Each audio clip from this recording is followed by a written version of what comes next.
ओम अग्निमीळे पुरोहितं यज्ञस्य देवमरुद्विजम् होतारं रत्नदातमम्। जय श्री कृष्ण।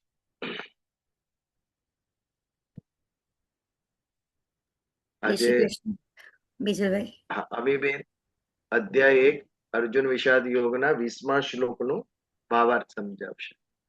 હા આરામ કરો। બીજલભાઈ હું 20 અને 21 બેઉ સમજાવીશ કારણ કે એ નાનો જ શ્લોક છે એનો.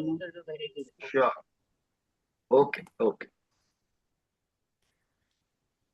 હા અધ્યાય 1 શ્લોક 20 શ્લોક છે અથ વ્યવ્યસ્થાન દ્રષ્ટા ધાતરાષ્ટ્રન કપિધ્વજઃ प्रवृत्ति शस्त्र संपाते धनुरुद्यम्य पांडव। हनुमान जी के ध्वज वाले रथ पर बैठे अर्जुन ने देखा कि सारी कौरव सेना धृतराष्ट्र के पुत्र अपनी सेना को लेके अपनी अपनी जगह खड़े हो गए हैं। उनको अंदाजा होगा युद्ध हो गया कि अब तो युद्ध शुरू होने ही वाला है। जब अर्जुन ने देखा कि अब युद्ध टलने वाला नहीं है और सामने अपने ही रिश्तेदार खड़े हैं, तब उनके मन में भावनाएं भी उमड़ने लगी। बाहर से वो योद्धा की तरह एक धनुष उठा रहे थे, लेकिन अंदर से वो विचलित भी होने लगे थे और यहीं से अर्जुन का मानसिक संघर्ष शुरू हो गया था। 21वां श्लोक है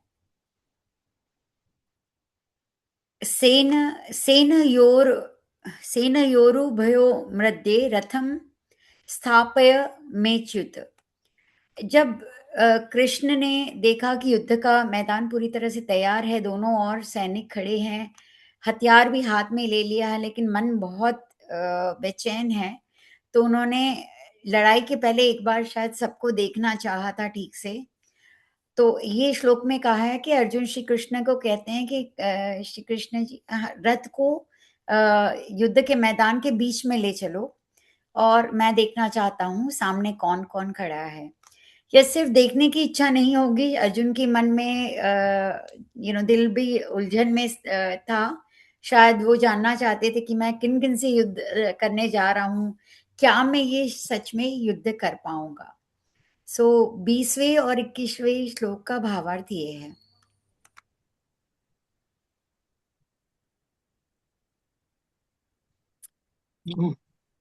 बिजल भाई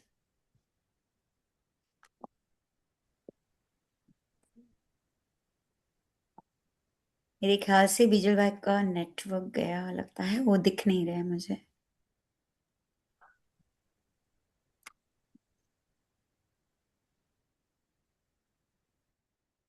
हम 2 मिनट वेट करते हैं, बिजल भाई रिकनेक्ट करेंगे।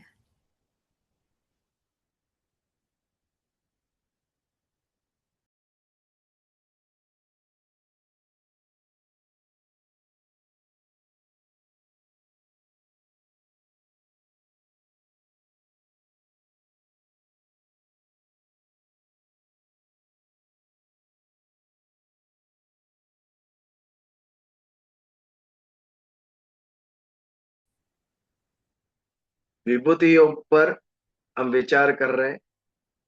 पिछली बार 2 श्लोक हमने देखे, 15वां श्लोक और 16वां श्लोक का आरंभ किया था। 15वें श्लोक में भगवान के 5 गुण हमें दिखे, गुण या उनके एडजेक्टिव्स। पुरुषोत्तम है भगवान, भूत भावन है यानी सर्वभूत जगत को उत्पन्न करने वाले, भव यानी होना। ये क्यों है, क्यों मनुष्य है, क्यों पशु पक्षी है, क्यों पहाड़ है, क्यों वृक्ष है, क्यों पृथ्वी ब्रह्मांड सृष्टि है? वो है क्योंकि उसे उत्पन्न किया गया है, ईश्वर ने उत्पन्न किया है। इसके लिए है यानी भव यानी होना। ये जो होना है ये सब कुछ है। ये भगवान ने उत्पन्न किया है, इसके लिए भूत भावन, भूत को उत्पन्न करने वाले, भूत एश, उन्होंने भूत को अर्पण उत्पन्न किया है, इसके लिए वो भूतों के स्वामी, देव देव, देवताओं के भी देव है, और जगत पते। अभी उत्पन्न उन्होंने किया है, तो कर्तव्य भी उनका है कि इसको चलाए, ब्रह्मांड को चलाए, सृष्टि को चलाए, हर एक जीव को जीवन दे। ये भी उनकी जिम्मेदारी है, कर्तव्य है। इसके लिए उन्हें जगत पते कहा गया। पिता की कर्तव्य क्या है? पिता का रक्षण और पोषण, ये पिता का कर्तव्य है। तो इसके लिए भगवान हमारा रक्षण भी करते हैं, हमारा पोषण भी करते हैं। हमें जीने के लिए जो आवश्यक है वो सभी कुछ भगवान ने प्रोवाइड किया है, मनुष्य ने नहीं किया है। जल, पृथ्वी और वायु, ये तीन के बिना हम जी, और सूर्य, इनके बिना हम जी नहीं सकते। और ये सभी मनुष्य ने निर्माण नहीं किया है, ये किया है ईश्वर ने। इसके लिए जगत पते। बट ये जो ईश तत्व है, उसको जानना हमारे लिए संभव नहीं। हमारे ज्ञानेन्द्रिय, कर्मेंद्रिय और अंतकरण, इनकी क्षमता ही नहीं कि इस परम तत्व को जाने, क्योंकि वो चैतन्य स्वरूप है और हम जड़ स्वरूप है। हम अपरा सृष्टि से उत्पन्न हुआ है हमारा शरीर, और वो परा तत्व है। परा तत्व is much more powerful than अपरा। तो उसे जाने कैसे? स्वयमेवात्मनात्मानम। जैसे आत्मा को आत्मा के द्वारा ही हम अनुभव कर सकते हैं, वैसे ही उस परम तत्व का अनुभव भी वो स्वयं के द्वारा ही हमें करवाते हैं। भगवान का जब आशीर्वाद होता है, भगवान की जब कृपा मिलती है, तब उनका दर्शन होता है, तब वो परम तत्व का अनुभव होता है। और वो हमारे सामान्य आंख कान के द्वारा नहीं होगा, वो आत्म तत्व के द्वारा ही आत्म तत्व का, परमात्मा का हमें अनुभव होता है। इसके लिए स्वयमेवात्मनात्मानम वेत्तम त्वम पुरुषोत्तमम। ये पुरुषोत्तम, हे भूत भावन, भूतेश, देव देव, जगतपते। आपको यदि जानना है तो आपके द्वारा ही आपको जान सकेंगे। हम हमारे द्वारा आपको नहीं जान सकेंगे।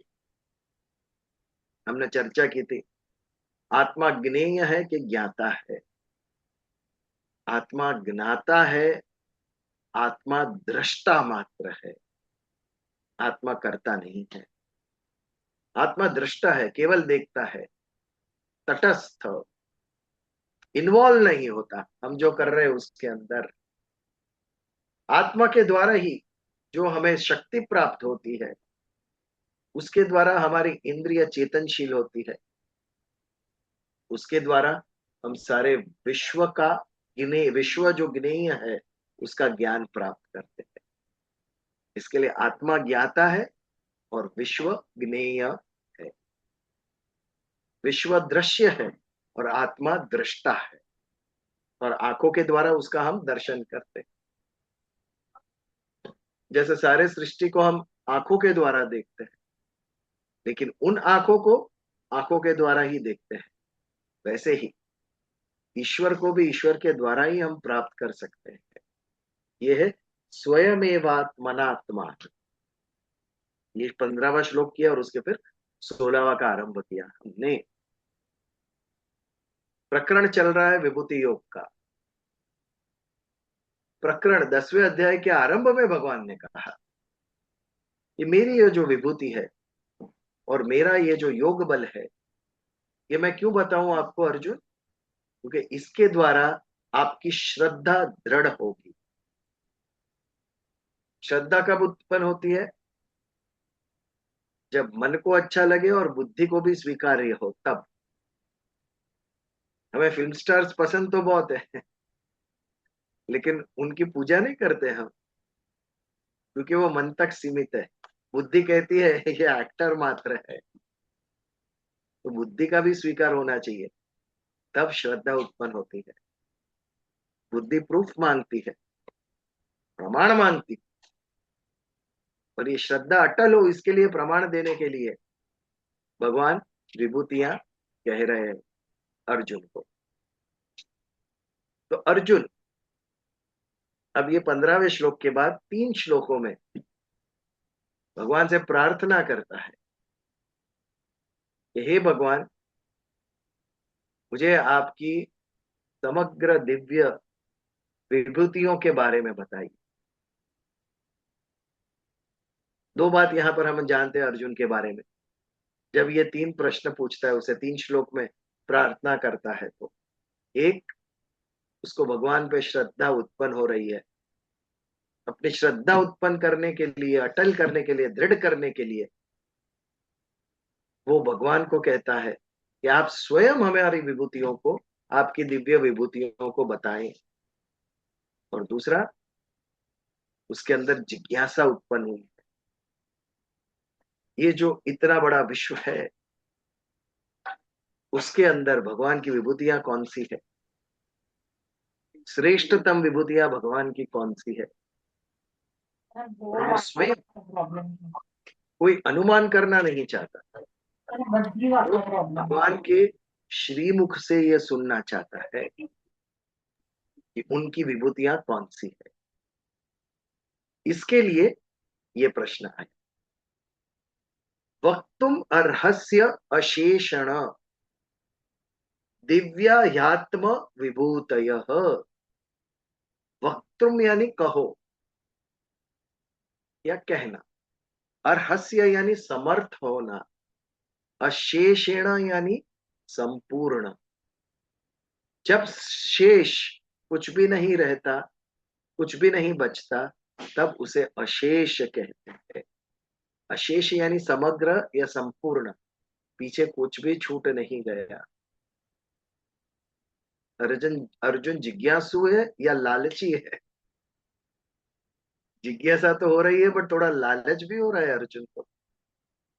भगवान, आपकी एक भी विभूति छूटनी नहीं चाहिए। अशेष है ना, संपूर्ण विभूतियां, सभी विभूतियां मुझे जाननी है आपकी। और भगवान की सभी विभूतियां कहने में समर्थ कौन है? स्वयं भगवान। तो स्वयं समर्थ है ना उनकी विभूतियां कहने में। अन्य किसको पता है? भगवान का संपूर्ण रूप किसने देखा है? किसी ने नहीं देखा। इसके लिए आप ही बताइए, आपकी संपूर्ण विभूतियां कैसी है। आप ही कहने में सक्षम है। दिव्या यात्म विभूतिय, दिव्य है भगवान की विभूति। नेचुरली देवताओं के देवता है। आगे के श्लोक में ही हमने विशेषण देखा उनका, देव देव। जो देवता का है वो दिव्य,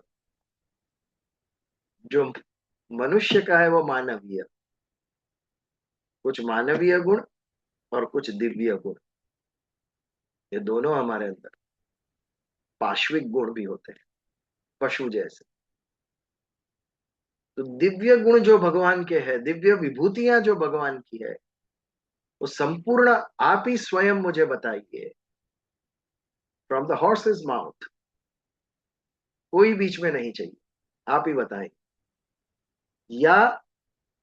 या भी विभूतिर विलोकानि अस्त्वम वाप्य तिष्ठति। ये सभी विभूतियां जिसके द्वारा इस लोक में आप व्यापक होकर स्थित है। तिष्ठति यानी स्थित है। हमने गेहूं का आटा लेकर रोटी बनाई। गेहूं का आटा उपादान कारण हुआ और रोटी कार्य हुई।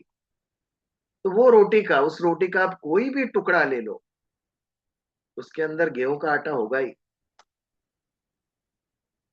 उस रोटी में से आप उस आटे को अलग नहीं कर सकते, क्योंकि वो आटा ही रोटी स्वरूप निर्माण हुआ है। वैसे ही जब भगवान ने इस ब्रह्मांड का सर्जन किया, उनके अंदर से किया। कोई आबरा कडाबरा बोल के बाहर से नहीं सर्जन किया, उनके स्वयं के अंदर से ब्रह्मांड का सर्जन किया। तो ब्रह्मांड के अणु अणु में वो स्थित है। ईश्वर व्याप्त है अणु अणु में। क्यों व्याप्त है? क्योंकि उनके अंदर से ही निर्माण हुआ है। माता पिता जब एक बालक को जन्म देते हैं तो कहते हैं 98% डीएनए मैच होता है माता पिता और बालक का। क्यों? उनके उनमें से ही तो बालक उत्पन्न हुआ है, तो उनके गुण तो रहेंगे ही उनके अंदर, उनके डीएनए। हमारे हजारों साल पुराने वंशजों के डीएनए, हमारे डीएनए से पता चलता है कहाँ के हमारे वंशज थे। आज विश्व भर में जो मानव जाति है, उनका मूल यदि हम देखें तो डीएनए से पता चलता है कि वो सब कहीं सेंट्रल अफ्रीका से वर्ल्ड ओवर में स्प्रेड आउट हुए हैं। और उनमें से कुछ हमारे दक्षिण भारत में भी डीएनए दिखे हैं, 50,000 साल पुराने। शायद एक लॉट मानव का दक्षिण भारत की तरफ आया था अफ्रीका से अर्लीस्ट टाइम। तो जैसे बालक से माता पिता का डीएनए अलग नहीं हो सकता, वैसे ही इस ब्रह्मांड के अणु अणु से ईश तत्व को अलग नहीं कर सकते हम। इसके लिए व्याप्य तिष्ठति, अब सर्वत्र व्याप्त होकर स्थित है। और जो इसमें आप व्याप्त है, उसमें जो विशेषता है वो आपकी विभूति। पहाड़ों में, या फिर आई विल से पीक, सबसे ऊंची पीक कौन सी है विश्व की? Mount Everest. पहाड़ों में सबसे बड़ा पहाड़ कौन है? हिमालय। तो ये जो विशेष है सभी में, उसमें ईश तत्व, ये उनकी विभूति हुई। ये विशेषता आई कहां से? ये विशेषता आप है भगवान, ये आपकी विभूति है और आप ही स्थित है इस विशेष में। तो वक्तुम अर्हस्य शेषण दिव्या यात्मा विभूतय, ये अर्जुन की प्रार्थना मात्र है। लालच हुआ है, जिज्ञासा हुई है अर्जुन को कि आपके श्रीमुख से संपूर्ण आपकी दिव्य विभूतियां कहने में आप ही समर्थ है। अर्हस्य, और ये सभी विभूतियों में से जो आप सारे विश्व में व्याप्त है और स्थित है, इन विभूतियों के बारे में हमें आप बताएं। ये श्लोक एक प्रश्न मात्र था, इसके लिए इन डेप्थ उसमें कुछ तत्व ज्ञान नहीं है। तो ये 16वें श्लोक पर कोई प्रश्न भगवान के ये प्रार्थना के ऊपर अर्जुन की, ये आगे बढ़े। 17वां श्लोक, नीता बेन का कही रहा था पारेख। 17वां श्लोक, ये भी एक प्रार्थना है। 3 श्लोक में प्रश्न ही है अर्जुन के भगवान। कथम विद्यामहम योगी स्वाम सदा परिचिन्तयन्, केषु केषु च भावेषु चिंतोसी भगवन्मया। कथम विद्यामहम योगिम, कथम यानी कैसे, विद्यामहम यानी विद्या यानी ज्ञान होना, मुझे कैसे ज्ञान होगा हे योगी। भगवान कृष्ण को योगी कहा। भगवान कृष्ण के अलग अलग अलग नाम है, लेकिन जब वो कुरुक्षेत्र के मैदान पर थे, और स्पेशली जब उन्होंने भगवत गीता कही अर्जुन को और अपना विराट स्वरूप बताया, तब वो कृष्ण नहीं थे, तब वो योगेश्वर थे, परम योगी। तो योगेश्वर स्वरूप था भगवान का, योगियों के ईश्वर। योगी यानी जो राग द्वेष में समान रहता है, सबसे ऊपर उठ गया है वो योगी। जिसका इस संसार से संबंध विच्छेद हो गया है वो योगी। जो परम तत्व से एक रूप हो गया है वो योगी। जो अनासक्त भाव से काम करता है वो योगी। जो निष्काम कर्म करता है वो योगी। ऐसे भगवान योगेश्वर को अर्जुन योगी कह के संबोधन करता है, क्योंकि भगवान का ये योगेश्वर स्वरूप था, एक योगी थे। इतना कुछ भगवान ने किया, कितने युद्ध करवाए, कितने वध करवाए, फिर भी योगेश्वर, कुछ भी स्पर्श नहीं हुआ उनको, अलिप्त रहे। उनकी आंखों के सामने यादवा स्थली हुई,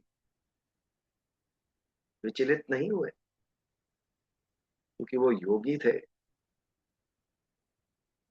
अपना कर्तव्य समझकर सारा जीवन जिया उन्होंने। कुरुक्षेत्र के युद्ध में जीतकर युधिष्ठिर को सिंहासन पर बिठाया, खुद नहीं बैठे। जरासंध को मारकर उसके बेटे को बिठाया, कंस को मारकर उग्रसेन जी को बिठाया सिंहासन पर।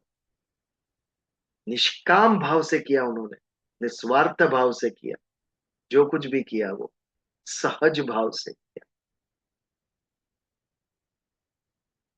बचपन में मक्खन चोरी किया हो या गोपियों के वस्त्र चुराए हो, वो सहज भाव था।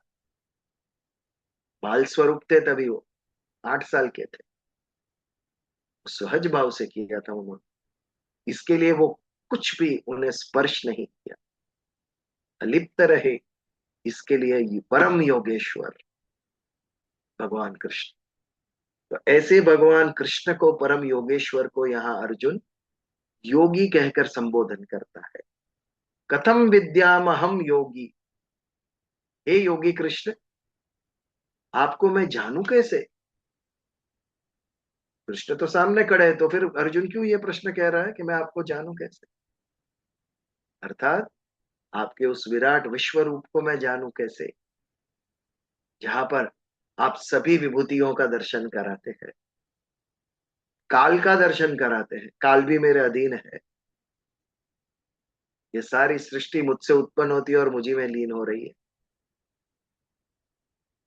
ये उनका विराटत्वम स्वरूप का दर्शन करवाया अर्जुन को। इसके लिए वो कहते हैं कि मैं आपको जानू कैसे है योगी।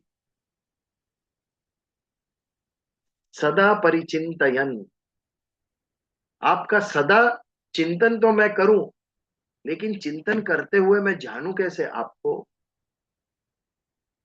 अगले ही श्लोक में चिंतन के विषय में भगवान ने कहा था, योगक्षेमम वहाम्यहम अनन्यास चिंतयन्तो मां ये जनाः पर्युपासते तेषाम नित्याभियुक्तानाम योगक्षेमम वहाम्यहम। जो मेरा निरंतर, यानी अन्य कोई देवता, ईश्वर, व्यक्ति, वस्तु का चिंतन नहीं करेगा, केवल मेरा चिंतन करेगा, ऐसा जो मेरा अनन्य भक्त है, उसका योगक्षेम मैं चलाऊं। इस बात के अनुसंधान में, संदर्भ में अर्जुन कहता है कि मैं सदा आपका चिंतन तो करूं, लेकिन कथम विद्यामहम योगी, मैं आपको जानू कैसे चिंतन करते हुए? आगे पूछा, केशु केशु च भावेषु चिंत्योसी भगवन्मया। केशु केशु यानी कौन कौन से भाव से मैं आपका चिंतन करूं? हे भगवान, मुझे आपका चिंतन करना है, कौन से भाव से? कितने सारे भाव। एक गोपी भाव, जो ब्रज में गोप गोपियां, उनके जो मित्र थे, वो, उन्होंने एक अलग भाव से भगवान का चिंतन किया। सुदामा जी ने अलग भाव से किया भगवान का चिंतन। उनके परम भक्त उद्धव जी ने अलग भाव से चिंतन किया। माता कुंती ने अलग भाव से चिंतन किया। विदुर जी ने अलग भाव से चिंतन किया। अर्जुन ने अलग भाव से चिंतन किया। अर्जुन ने सखा भाव से चिंतन किया। अर्जुन के लिए कृष्ण उनके मित्र थे, सुदामा के लिए वो मित्र थे। कुंती जी ने वात्सल्य भाव से, मातृत्व के भाव से चिंतन किया। उनका भतीजा थे कृष्ण भगवान। किसी ने दास भाव से, हम आपके दास हैं, अलग अलग भाव से भक्ति, सभी ने अलग अलग व्यक्ति ने। तो मैं कौन से भाव से आपका चिंतन करूं हे कृष्ण भगवान? कौन सी वस्तु में आपका चिंतन करूं? मक्खन में आपका चिंतन करूं, मोर पिच्छ में करूं, कि बांसुरी में आपका चिंतन करूं? इसके विषय में मैं सोचूं आपका स्वरूप समझने के लिए? कौन से स्थान के विषय में मैं सोचूं? आपकी गोकुल वृंदावन की लीलाएं सोचूं, या मथुरा और द्वारिका का ऐश्वर्य आपका, इसके बारे में सोचूं? किस काल में सोचूं? प्रातः काल में सोचूं या संध्या काल में सोचूं? वस्तु, व्यक्ति, परिस्थिति, काल, केशु केशु च भावेशु, सखा स्वरूप से मैं सोचूं, या वात्सल्य भाव से, या दास भाव से, या प्रेम से आपके तरफ देखूं? मैं चिंतन किस भाव से करूं, ये बताइए। चिंतन निरंतर मैं करूंगा, लेकिन किस भाव से चिंतन करूं? चिंत्योसी भगवन मया, ये आप बताइए।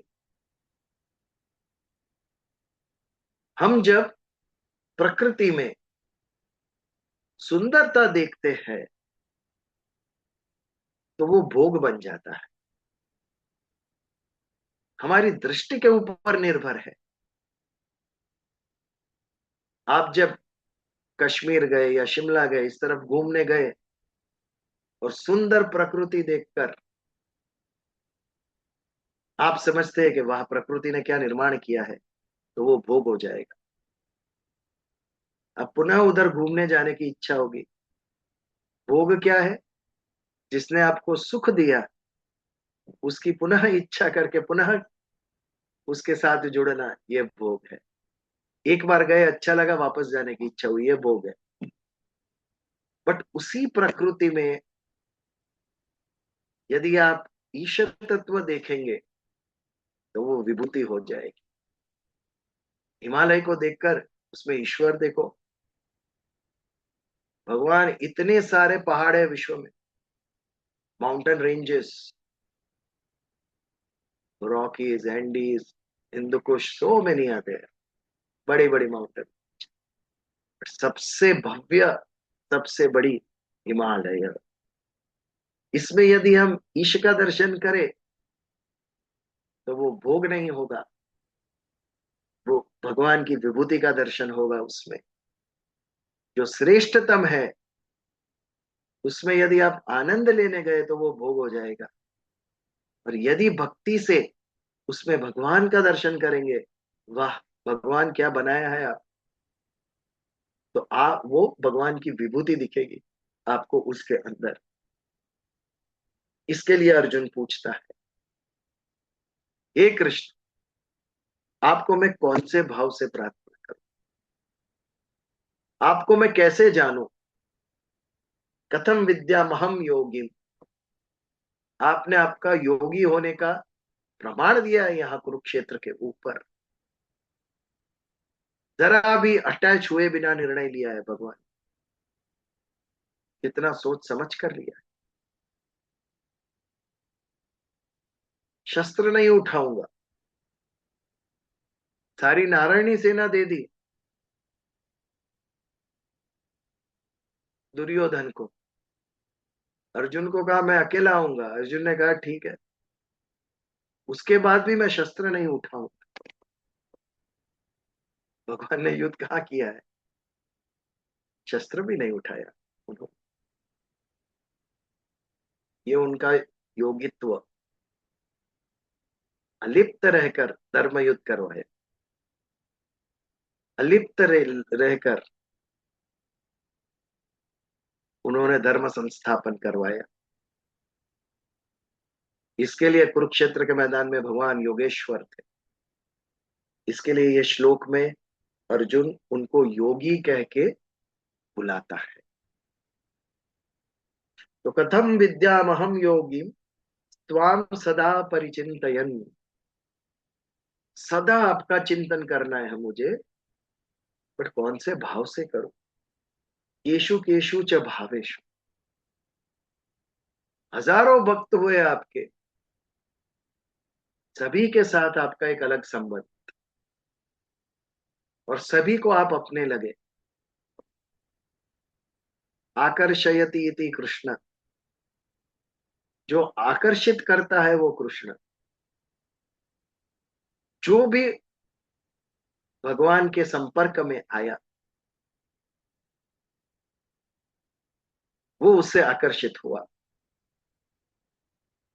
अगर सात्विक जन है तो भगवान का भक्त बना, उनके प्रेम में पड़ा, और यदि दुर्जन है तो भगवान से शत्रुता उन्होंने ले ली।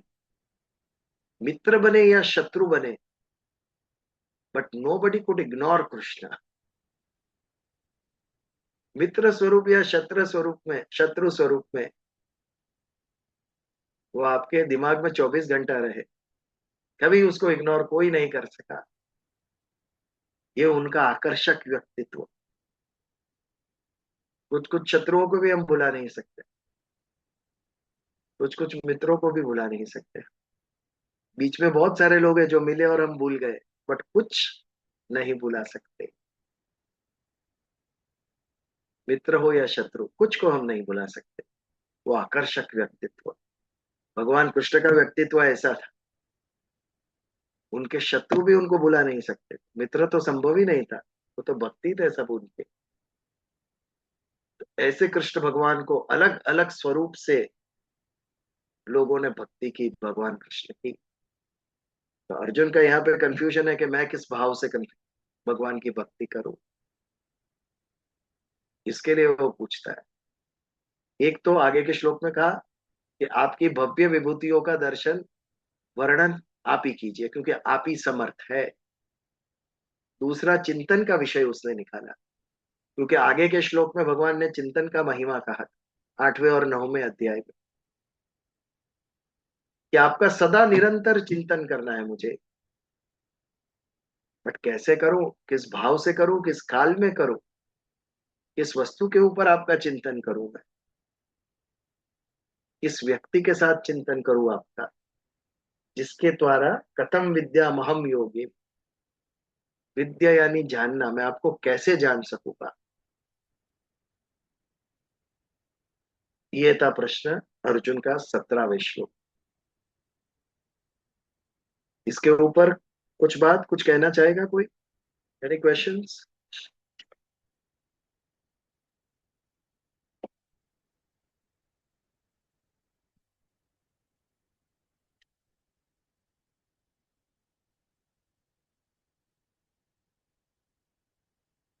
या आगे बढ़े हम? बिकॉज बेसिकली ये 3 श्लोक में प्रश्न मात्र है अर्जुन के। जब भगवान उत्तर देंगे तब उस पर चर्चा होगी। भगवान जो उत्तर देंगे उसके ऊपर। तो विस्तरेणात्मनो योगम विभूतिम च जनार्दन, भूय कथय तृप्तिर्हिम शृण्वतो नास्ति मे मृत। विस्तरेणात्मनो योगम, आपका जो योग बल है उसके द्वारा, आप योग बल के द्वारा जिस प्रकार विस्तरित हुए हैं संपूर्ण ब्रह्मांड में, आपकी जो विभूतियां है, हे जनार्दन, उसके बारे में मुझे कहिए। योग बल, योग बल के विषय में 8वें अध्याय में हमने एक श्लोक आया था कि भ्रुवोर मध्य योग बल के द्वारा, हमारी दो भ्रमर के बीच में द्विदल शतदल द्विदल होता है, उसके अंदर सुषुम्ना नाड़ी होती है, और जो योगी होता है वो अपने योग बल के द्वारा प्राणों को भ्रमर के बीच में सुषुम्ना नाड़ी में स्थित करता है और वहां से प्राण का त्याग करता है, दसम द्वार से। ये कौन कर सकता है? सामान्य जन के लिए संभव नहीं, ये केवल योगी के लिए संभव है, जिन्होंने प्राणों के ऊपर अपना नियंत्रण प्राप्त किया है। और ये अभ्यास के द्वारा, ध्यान के द्वारा, मेडिटेशन के द्वारा वो मुझे प्राप्त कर सकेगा, भगवान ने कहा। तो जिस योगी के पास योग बल है, उस योग बल के द्वारा वो मुझे प्राप्त कर सकेगा। योग बल यानी अपने प्राणों पर अपना नियंत्रण, ये योग बल है। योग में हम आसन, प्राणायाम ये सब करते हैं ना, ये जब सिद्ध होता है तब योग बल हमें प्राप्त होता है। और योग बल में सिद्धियां है, आप अनेक सिद्धि आपको प्राप्त होती है, जिसे सामान्य भाषा में चमत्कार हम कहते हैं। आप यूनिवर्स से जुड़ जाते हो। अभी हमारा आत्मा इस शरीर में कैद है, जब योग सिद्ध होता है तब हमारा आत्मा मुक्त होता है। Individual consciousness merges with universal consciousness. चिदाकाश और घटाकाश। घड़े, एक खाली घड़े के अंदर वैक्यूम है, हवा है, अवकाश है। बाहर भी अवकाश है, वैक्यूम है, हवा है। जब घड़ा तोड़ दिया तो पता चला दोनों एक ही थे, इसमें कोई अंतर नहीं। वैसे ही ये हमारा शरीर घट जैसा है, घड़े जैसा। उसके अंदर आत्मा है, बाहर परमात्मा है। शरीर का जब नाश होता है तब दोनों एक ही है, ये भास हो जाता है। और ये जब होता है तो परम शक्ति का, परम की जो शक्ति है, वो शक्ति का भास हमें भी होता है, ये योग बल। जब इस शरीर से ऊपर उठकर हम परम तत्व से एक रूप हो जाते हैं, तब वो योग बल कहलाता है। और फिर परम की शक्ति हमारे अंदर भी अनुभव होती है, तब हम काल और स्थान से अबाधित हो जाते हैं। हम तीनों काल में विचरण करते हैं मन के द्वारा। और शरीर भले ही एक स्थान पे हो, लेकिन आत्मा मन संपूर्ण ब्रह्मांड का भ्रमण कर सकता है। अभी जो शरीर में बद्ध है आत्मा, वो मुक्त हो जाता है। और यूनिवर्सल कॉन्शियसनेस जिसे कहते हैं, परम तत्व, उसके साथ एक रूप हो जाता है। तो ये योग बल। कृष्ण भगवान योगेश्वर थे, योगियों के ईश्वर। तो उनके पास तो योग बल होना स्वाभाविक है, सबसे ज्यादा योग बल उनके पास होगा। तो विस्तरणात्मनो योगम विभूतिम च जनार्दन। आपके योग बल के द्वारा आप जो विस्तरित हुए हैं, हे भगवान जनार्दन, भूय कथय तृप्तिर्हि शृण्वतो नास्ति में मृतम। भूय यानी फिर से, कथय यानी कहे, फिर से कहे, जिसे सुनकर शृण्वंतो तृप्ति न असति, से सुनने के बाद तृप्ति नहीं होती है, ऐसे आपके वचन फिर से कहिए। में अमृतम, आपके अमृत समान जो वचन है, उस वचन को आप फिर से कहिए, ताकि हमें तृप्ति हो। आप वो वचन कहिए जिसके द्वारा आप कैसे इस समग्र विश्व में विस्तरित है। आपका उस योग बल का दर्शन कराइए हमें, जिसके द्वारा आप हरेक जीव पे नियंत्रण रखते हैं। ईश्वर जीव पे, हर एक व्यक्ति के ऊपर ईश का नियंत्रण है। ये हम कहेंगे तो कोई अश्रद्धालु मानेगा नहीं, लेकिन जब हम सोचते हैं, इस शरीर को कौन चलाता है, ड्राइव करता है, शरीर कहाँ जाता है? जहां उसकी इंद्रिया कहती है वहां जाता है। जहां उसका मन कहता है वहां जाता है। लेकिन मन जो कहता है वो संपूर्ण नहीं करता। वो मन के ऊपर बुद्धि का नियंत्रण है। बुद्धि निर्णय लेगी। मन के पास चार इच्छा है, इसमें से करना क्या, ये बुद्धि निर्णय लेती है। और बुद्धि जो निर्णय लेती है उसके मुताबिक ये शरीर करता है। और बुद्धि पे निर्णय किसका है? बुद्धि पे निर्णय अहम का है। कंट्रोल, नियंत्रण अहम का है। जब अहम जागरूक होता है तो बुद्धि का भी कुछ नहीं चलता है। जब हमारा विनाशक अहम जागरूक होता है तो उस वक्त हमारी बुद्धि का क्या होता है? बुद्धि की बुद्धि चली जाती है।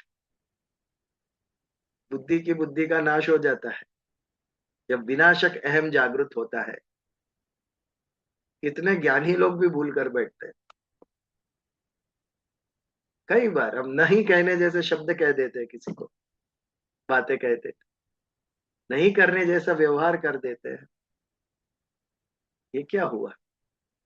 जब कहीं हम अपमानित हुए, दुखी हुए, हमारी अपेक्षा पूर्ण नहीं हुई, हमारा अहंकार जागृत हुआ, उसने ऐसा किया मेरे साथ। और जब अहंकार जागृत हुआ तो बुद्धि में से बुद्धि चली गई, बुद्धि का नाश हुआ। और जो अदरवाइज हमने नहीं किया होता वो भी हमने कर डाला। जो सामान्य स्थिति में हमने नहीं किया होता वो उस वक्त क्रोध में, आवेश में आकर हमने किया। ये सिद्ध करता है कि बुद्धि के ऊपर अहम का नियंत्रण है। और अहम के ऊपर किसका नियंत्रण है? अहंकार तब तक है जब तक आत्म तत्व है। आप कहेंगे रात को नींद में मुझे पता ही नहीं है मैं कौन हूं, अहम किधर गया मेरा? अहम यानी मैं। अभी आप सबको पता है कि आप कौन है, आप जागरूक अवस्था में है। पर रात को 2 बजे नींद आ गई तब किसी को पता नहीं है मैं कौन हूं। ये कहाँ गया मेरा अहम? ये अहम टेम्पररी अविद्या में विलीन हो गया था, परमानेंटली नहीं। इसीलिए सुबह वापस जागृत हुआ है। और जब आत्म तत्व निकल गया तो ये अहम परमानेंटली नाश हो गया उसका। तो अहम को भी नियंत्रण आत्म तत्व करता है। आत्मा परमात्मा का अंश है। इसके लिए हम कहते हैं कि हमारे जीवन के ऊपर भगवान का नियंत्रण है।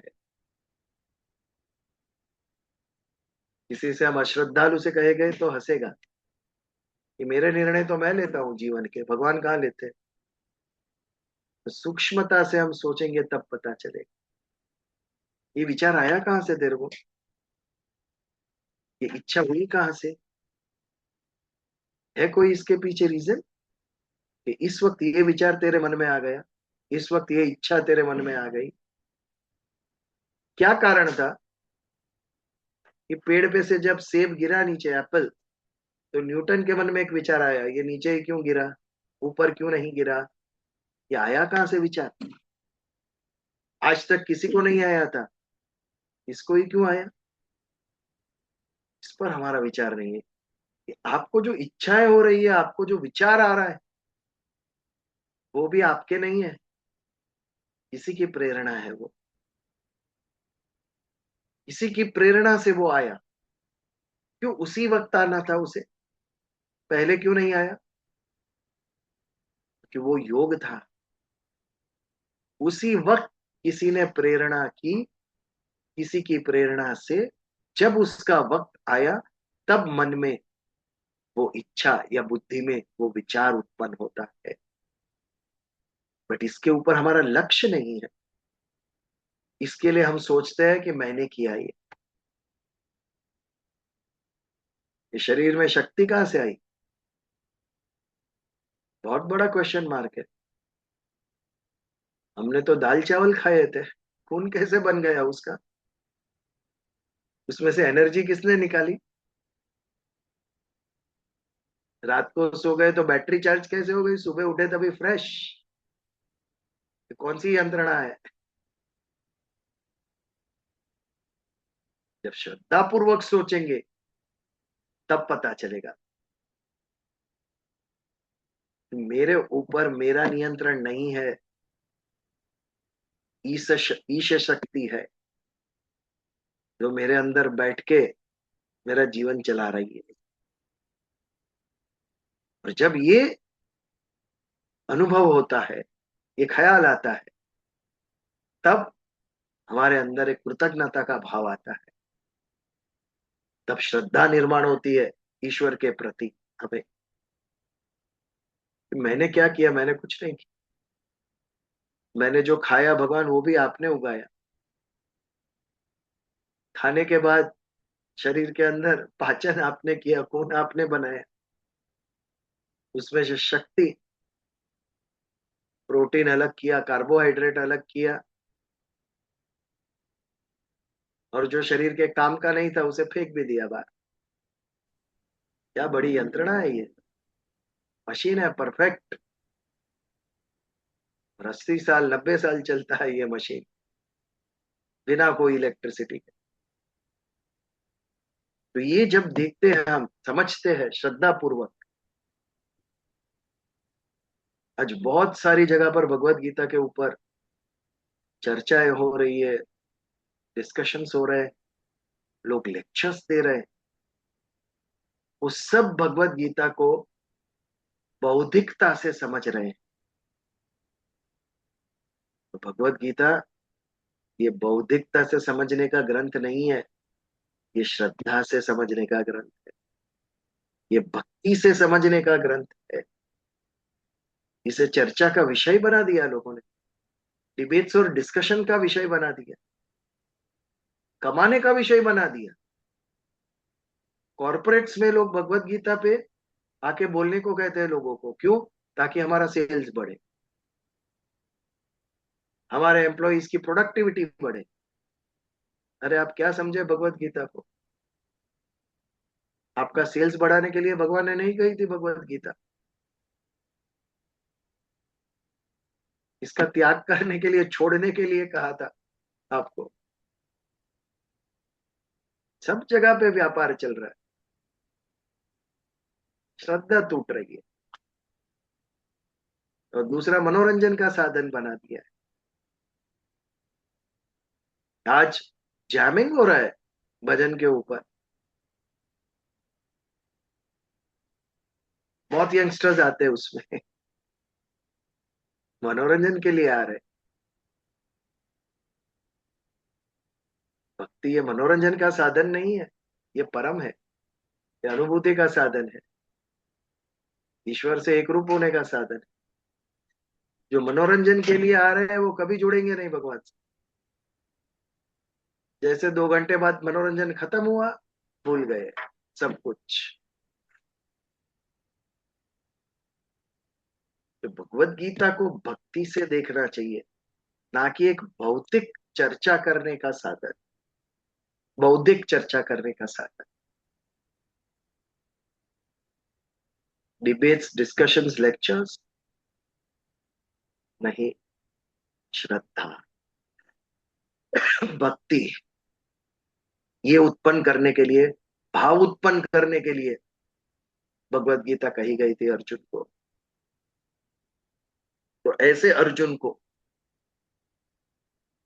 अपनी जिज्ञासा उत्पन्न हुई है, लालच उत्पन्न हुआ है, दिव्य लालच कहेंगे हम उसे, सांसारिक लालच नहीं, दिव्य लालच।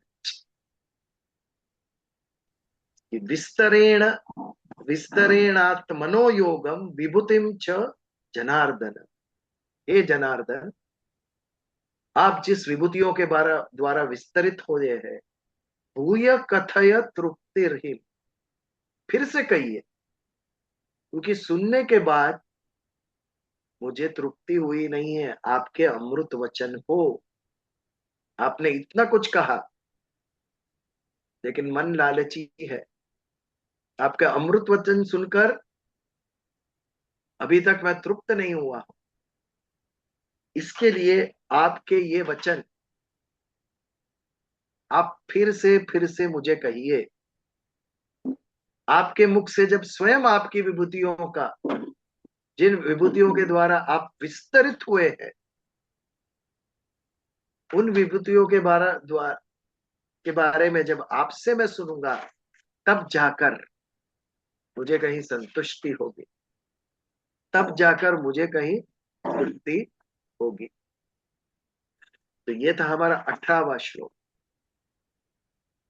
तो आज 16, 17, 18 3 श्लोक देखे हमने, जिसके अंदर एक ही प्रार्थना है अर्जुन की, कि भगवान आपकी विभूतियों का मुझे दर्शन कराइए। क्या भगवान कराएंगे दर्शन उसको शब्दों के द्वारा? यस। यहां से 18वें श्लोक के बाद विभूतियों योग का आरंभ होता है। अब भगवान जाकर एक के बाद एक अर्जुन को, आप गिनते जाइए कितनी विभूतियों का दर्शन कराते हैं उसको, उसके बारे में कहते हैं। जैसे भगवत गीता का आरंभ पहले अध्याय से नहीं होता है, दूसरे अध्याय सांख्य योग के 11वें श्लोक से। तब तक भगवान खाली सुन रहे थे अर्जुन को, और 11वें श्लोक से तत्व ज्ञान कहना शुरू किया, अध्यात्म ज्ञान देना शुरू किया भगवान। तब तक खाली उसका बैकग्राउंड था वो।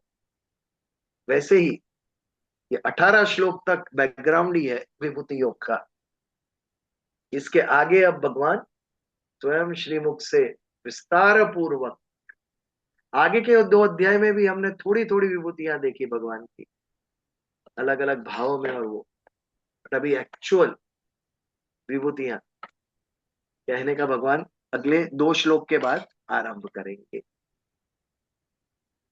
तो ये आरंभ हम अगले मंगलवार करेंगे। आज के प्रवचन, आज के श्लोकों के ऊपर किसी कुछ कहना हो या प्रश्न हो तो हम 2 मिनट के लिए ले सकते हैं।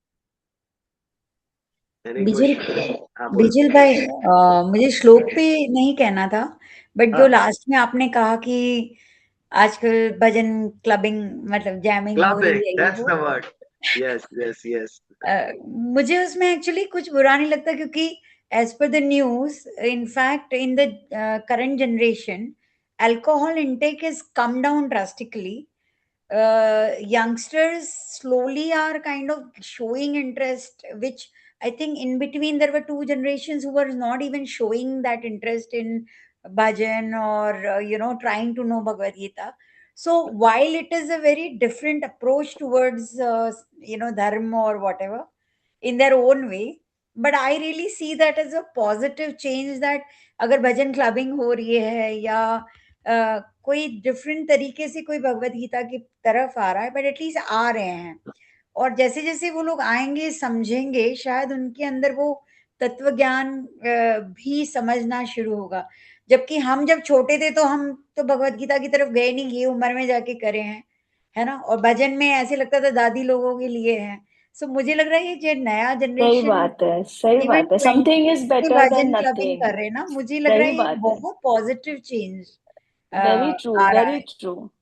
और पॉजिटिविटी के माहौल में तो 2 घंटे बिता रहे हैं, आप ऐसा सोचिए ना। दो हाँ, घंटे किसी खराब माहौल में बिताने की बजाय वो बिता रहे हैं, तो at least something is better than nothing. हम ऐसा उसको सोचें उनका कि अप्रोच हर एक चीज में नया हाँ, है, हाँ, जेन जी जेन अल्फा का। बट मुझे लग रहा है कि भी जो शिफ्ट है ना बहुत आई ज्यादा एग्री। पॉजिटिव, एटलीस्ट मेरी ओपिनियन है।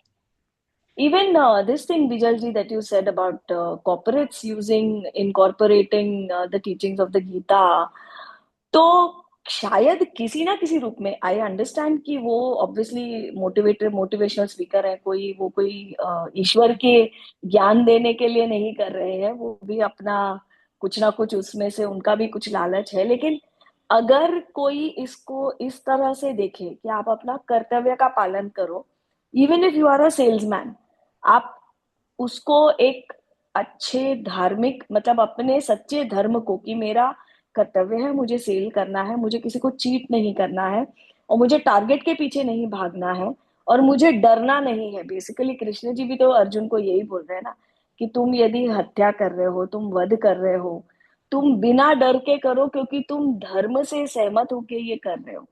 तो गृहस्थ धर्म की ओर किसी को अपना कदम बढ़ाना है, व्यापार करना है, व्यवसाय करना है, हम जिसको जो भी बोलते हैं, तो यदि किसी ना किसी रूप में, at least I feel it is not entirely bad, because थोड़ा सा मोटिवेशन होता होगा उनको कि यदि for example Devdutt Pattanaik does a lot of this and he does a lot of this workshops, for example one of the person that I am saying, तो at least it motivates them कि okay fine, let me pick up this and let me read a little more about it somewhere or the other.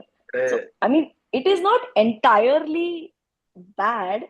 uh, the logic behind it may be flawed, but the message is not flawed. That's what I feel. I second it. Even I feel that. हाँ वस्तु, अब हमने कर्म योग में देखा कि कर्म इज नॉट इम्पोर्टेंट, उसके पीछे का हेतु इम्पोर्टेंट है। ये टिकना चाहिए। It should just not be a fat, because जो यंगस्टर्स होते हैं, यंग माइंड्स होते हैं, उसमें फॉलो करना बहुत स्ट्रांग होता है। अगर 5 कर रहे हैं तो 50 उसके साथ जुड़ जाएंगे। But then it should not be a fad, just ये आया और गया। ये केवल अपने गुजराती में कहिए ना, एक चे गंगा स्नान कि जिसमें डुबकी लगाई है आपने, और दूसरा है ગંગાના પાણીમાં કિનારે ઉભા રહીને છપછપિયા કરીને પાછા આવી ગયા। આ એવું છે, દરિયા કિનારે ખાલી પગ ભીના કરીને આવી ગયા આપણે। आई होप एंड प्रे कि वो टिके।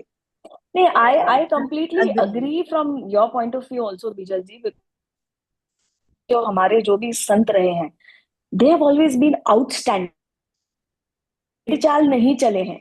आप यदि ज्ञानेश्वर का जीवन देख लो, नामदेव का देख लो, रामदास का देख लो, जो भी है, मीराबाई है, इनफैक्ट उन लोगों ने कर रहे थे, उस उस भीड़ को छोड़ करके उन्होंने कुछ अलग किया, तब जाके उनकी वो ग्रेटनेस आई। शंकराचार्य हो, आदि शंकराचार्य हो, या जितने भी हम जो भी भक्ति काल के जितने भी हैं, तो डेफिनेटली वो लकीर के फकीर नहीं थे, बल्कि उनसे जो चीज की एक्सपेक्टेशन थी उन्होंने वो नहीं किया।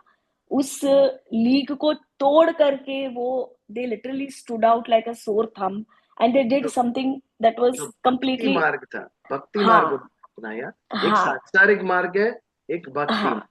तो हाँ हाँ, संतों ने सांसारिक मार्ग में उनका रहकर लक्ष्य नहीं भक्ति था, किया। भक्ति मार्ग में था।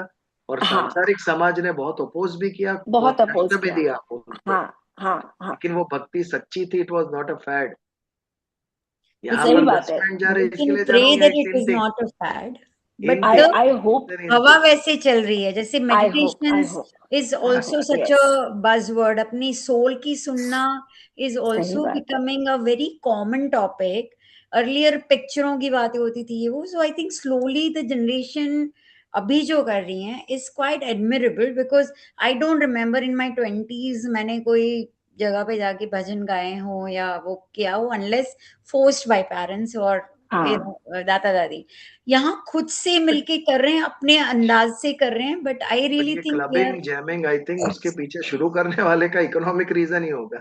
जो भी होगा होगा, होगा लेकिन कर रहे होगा। हैं एटलीस्ट। लेकिन एटलीस्ट वही दारू है नहीं कि पी रहे हैं, दारू तो नहीं एटलीस्ट और वो नहीं जिसने करते हैं। जिसने इट जिसने इज ऑर्गेनाइज आई किया थिंक है बहुत वो प्यारा वो शिफ्ट हो रहा है। सही बात है। अध्यात्म और जिसने ऑर्गेनाइज किया वो दारू बेच भी तो सकता था। दारू बेचने की बजाय उसने भजन के क्लब ऑर्गेनाइज करके उसकी टिकट बेची। तो या अध्यात्म has nothing to do with what you eat and what you drink. सही बात है, सही बात है, अध्यात्म एब्सोल्युटली। ये लेकिन यही शरीर का तो विषय है, कलयुग। ये सामाजिक विषय है, क्या खा रहे हो और क्या पी रहे हो। ये अध्यात्म का विषय नहीं है। बट वक्त के आज साथ नॉनवेज खाने चीजें, वाले भी। हाँ, बट वक्त के साथ ना कैसी चीजें होती है वो बदलती है। ना तो हम मीरा बनेंगे, ना तो हम ज्ञानेश्वर बनेंगे। हमें हमारा अपना But अंदाज then होगा प्रभु के पास जाने का, और प्रभु ने कोई अंदाज सिखाया नहीं है। बोले as long as you come towards I me. wish them, So, I mean, I just I wanted wish to them share that all, it's quite a positive trend. I wish them all the best. बस वो टिकना चाहिए। Yes, absolutely. And That we all should encourage that is our my thing, children. because here we are diluting भक्ति, उसे मनोरंजन का स्वरूप दे रहे हैं। वो मनोरंजक है, इसके लिए जा रहा है वो, मनोरंजन प्राप्त करने के लिए भगवान को माध्यम बना रहा है मनोरंजन का। तत्व ज्ञान शांति देने के लिए, उठ के नाचने के लिए नहीं। It should give you peace. But फिर आपके अंदर इस्कॉन में तूफान क्यों जगाना नहीं भजन चाहिए, में हम डांस आपकी करते हैं? वृत्तियां शांत करनी चाहिए। बट फिर इस्कॉन में भी तो भजन पे नृत्य होता है, क्यों होता यस, है? यस, वो वृंदावन मगन में भगवान होता मगन है, मगन राधा होके, कृष्ण की नृत्य की बातें वो, होती हैं। हाँ, वो मगन होके उसमें लुप्त हो जाते हैं। उसमें या आनंद है फिर ना। ये या फिर ये वहां जो पर अभी जैसे मंदिरों में अभी वो ऐसे देखने में लगता है कि फोमो ही हो गया है सब मंदिरों में। My friend went so I also want to go, my friend has yes, done jyotirlinga so I also want to do. But yes. Whatever it is, what I am not tirth saying कि तीर्थ स्थल पर्यटन के स्थल बन गए हैं। लेकिन तीर्थ स्थल में जा करके यदि उस स्थल की महिमा है और यदि उस स्थल की थोड़ी सी भी पॉजिटिविटी उनको छूती है, तो आप इसको, यदि हम इसको ऐसे देख सकते हैं कि एक तो देश में इकोनॉमिक एक्टिविटी बढ़ रही है इन सब चीजों से। पहले तो हमारे मंदिर ही तो हमारे पूरे अर्थव्यवस्था का सेंटर होते थे एक समय में। तो हमारी अर्थव्यवस्था को भी बढ़ावा मिल रहा है और कहीं ना तो कहीं उस क्षेत्र का एक पॉजिटिविटी उन लोगों में तो आ रही है ना। भले ही हमको ऐसा लग रहा है ये रील बनाने जा रहे हैं, रील बनाने ही सही, गए तो सही ना, एक अच्छी जगह पर उनके पॉजिटिव माहौल में कुछ समय तो बिताया उन्होंने। आप डैन ब्राउन की बुक पढ़िए, दा विंची कोड। कितने सारे आरोप किए चर्च के ऊपर। वो जो उनके प्रीस्ट थे उसने कहा कुछ नहीं होगा, आएंगे और जाएंगे।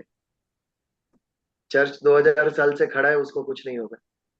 वैसे ही जो प्योर भक्ति है जिसकी हम बात कर रहे हैं, ऐसे कितने सारे तूफान आए और गए, वो अपना स्थान बनाए रखा है उसने, बिकॉज इट इज प्योर। और मैं उस प्योर भक्ति की बात कर रहा हूँ। उसमें आप मनोरंजन, कितने सारे हमने व्यंजन, हमारी सभी इंद्रियां तृप्त, तो इतना कुछ धर्म में डाल दिया है हमने कि उसके कारण बंधा रहे व्यक्ति धर्म के साथ। बट उसने कहा एक उल्टा स्वरूप धारण कर लिया, पता भी नहीं चलेगा। फिर नवरात्रि के पीछे खाली गरबा याद आएंगे फाल्गुनी पाठक के, देवी की भक्ति याद नहीं आएगी हमें, क्योंकि उसने मनोरंजन का स्वरूप दिया हमने। फिर खाली मनोरंजन चल रहेगा और उसका प्राण है वो निकल जाएगा बाद में। ये भी सत्य है। यदि मैं भी उसको एंडोर्स करने लगूं तो सब उस मार्ग पे जाने लगेंगे। At least I should catch hold of it, pure भक्ति जिसमें केवल भगवत भाव है, ना मनोरंजन है, ना कोई कमाने का उसके अंदर भी है। ये हमारा लक्ष्य होना चाहिए। That is ideal. I am talking about ideal. आप जो कह रहे हैं वो सब साधन है, इसके द्वारा वो फर्स्ट स्टेप ले रहा है व्यक्ति। बट अगर इसके द्वारा ले रहा है तो ये छूटने पे वो भी छूट जाएगा। ये ना हो, वो टिकनी चाहिए। ये बात है। मासेस को ज्वाइन कर लोगे और मासेस छूट जाएगा इससे। जब ये फैड चेंज होगा, इसके जगह और कुछ आएगा। तब लक्ष्य प्योर भक्ति के ऊपर करें, विचार के ऊपर करें, समझ के ऊपर करें, तो हमारे जीवन में परिवर्तन लाएगा। ये हमारा 2 मिनट 2 घंटे के लिए हमें हैप्पीनेस देगा, आनंद देगा, बट परिवर्तन नहीं देगा हमारे अंदर। परिवर्तन केवल विचार देंगे हमें, जो हमें अंदर से चेंज करता है। जब आप शांत पूर्वक उसके ऊपर चिंतन करते हैं तब वो हमारे अंदर उतरता है। एनीवे, हमारे यहाँ कोई बंधन नहीं है। जिस प्रकार भक्ति करनी है करो, नो प्रॉब्लम, बट समझ के करें। इतना ही कहने का भाव है। चलिए प्रार्थना करें। ओम शन्नो मित्रः शं वरुणः शन्नो भवत्यार्यमा शन्नो इंद्र बृहस्पति शन्नो विष्णुरुक्रम। ओम शांति शांति शांति। जय श्री कृष्ण। जय श्री कृष्ण। जय श्री जय श्री कृष्ण। कृष्ण।